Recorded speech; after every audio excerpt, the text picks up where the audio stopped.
Hello, welcome to the edition of Motor Cars Enthusiast. Right off the bat on today's show, if you're a big fan of NHRA drag racing, you may have noticed a high-profile team that's been gone from the past pandemic-shortened season in Indianapolis, and that being one John Force Racing.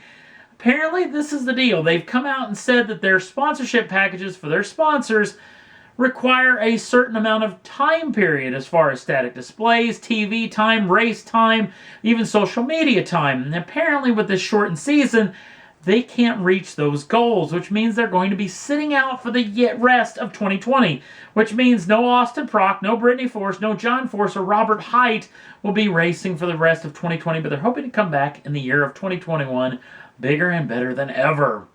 Next up on the list, the folks over at Toyota have got a rumor on their hands that keeps getting stronger by the day.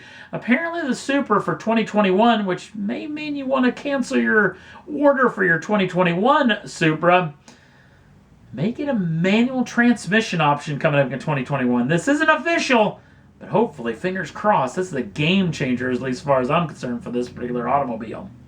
Next up on the list, well, apparently you can Shelbyize your Shelby GT500, GT350, or GT350R with an SE edition or Shelby Edition.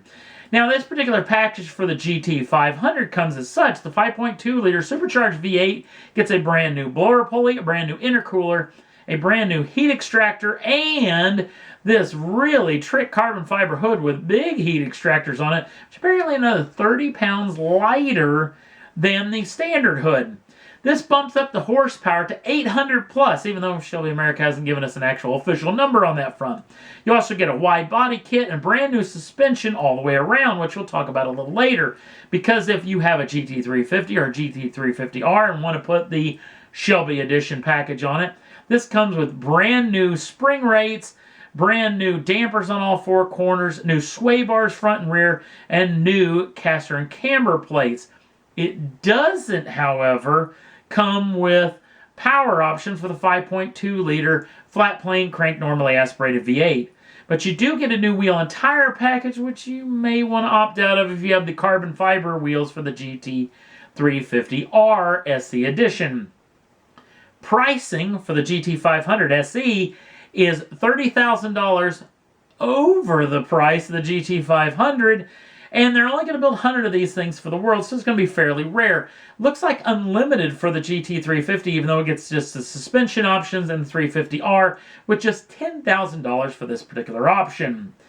Next up on the list, we finally get to see the production version of Gordon Murray's brand new T50. This being the spiritual successor of the McLaren F1, even though it technically isn't a McLaren, but Gordon Murray actually was the fellow that designed that particular machine, which means it's got a lot of McLaren F1 features, including that center mount driving position with the two seats behind it, and a lot of cool little cubby holes with custom luggage all the way around it for this particular machine. You also get some other Gordon Murray touches, which means a lot of lightweightness. This thing weighs a ridiculous amount of weight. 2,173 pounds. That's 300 or 400 pounds less than a Mazda Miata. That does have a little bit of help from the 3.9-liter normally aspirated V12 source from the folks over at Cosworth. That only weighs 392 pounds. I'm assuming there's a lot of V8s that weigh more than that. In fact, my V8 probably weighs more than that. It is the most powerful normally aspirated V12 on the planet at 654 brake horsepower, 344 pounds-feet of torque. Revs to over 12,000 RPMs. I've heard this thing on the dyno. I can't wait to hear it under a load inside of this particular machine. Now, the lightweight thing. A lot of other things. We haven't heard about 0 to 60 numbers yet. We haven't heard about top speed numbers yet.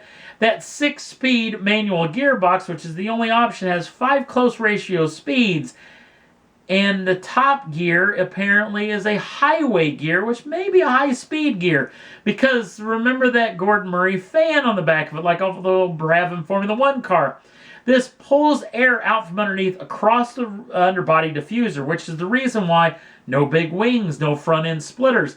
It can also be used for thrust at high speeds. And it can also use to take all the parasitic drag off of the machine, which means this thing's going to have a ridiculous coefficient of drag, which may mean it has Here it comes again. Ridiculous. I'm going to use that word way too much.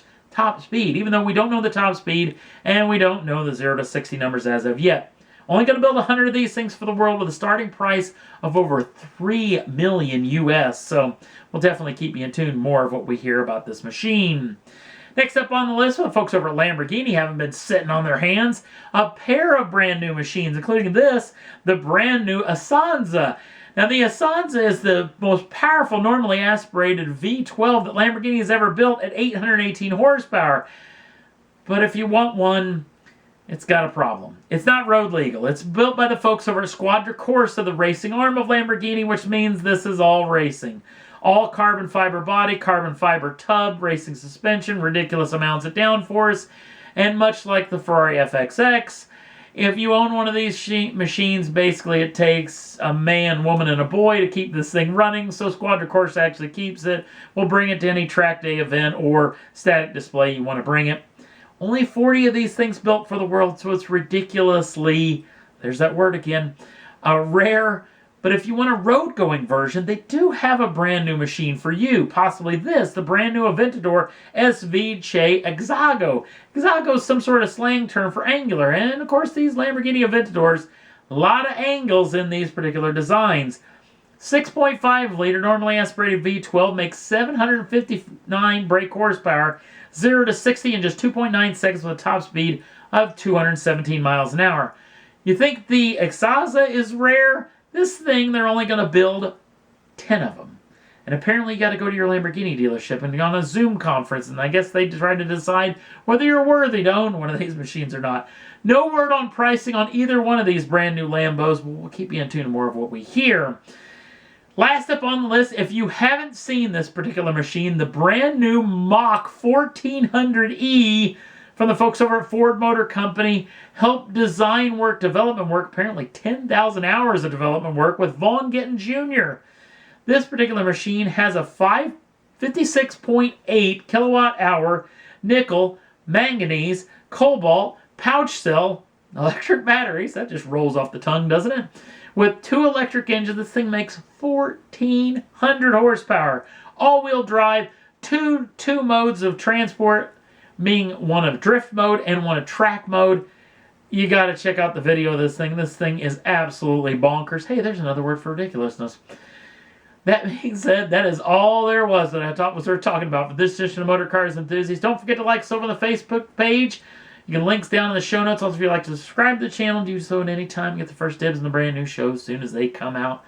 Thanks for watching. See you again real soon.